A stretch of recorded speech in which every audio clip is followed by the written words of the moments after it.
Mother Earth is angry. She's telling us, whether she's telling us with hurricanes on the Gulf Coast, fires in the West, whatever it is, that the climate crisis is real and has an impact.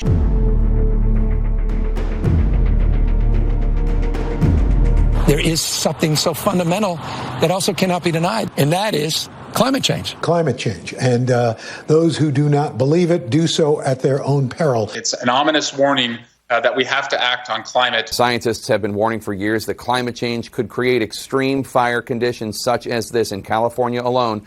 This past August was the warmest ever. I worry that people are not fully understanding the connection between the changing climate, climate change, human contribution to it, and what we're seeing happen in California. The debate is over around climate change. Just come to the state of California. Observe it with your own eyes. It's not an intellectual debate. It's not even debatable. Well, and getting it right, I'm assuming, means addressing climate change. How do you start to do that with a president that doesn't acknowledge the suffering as it's happening or the problem of climate change itself? What do you consider on this September 11th to be the threat that the United States needs to be guarding against, looking beyond Donald Trump, looking beyond this election, looking into 2021? Joe, I have to say the number one threat to our nation and to our world is global warming.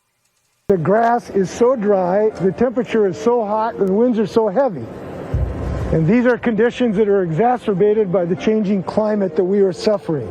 We are experiencing weather conditions the likes of which we've never experienced in our lifetime. We're experiencing what so many people predicted decades and decades ago, but all of that now is reality.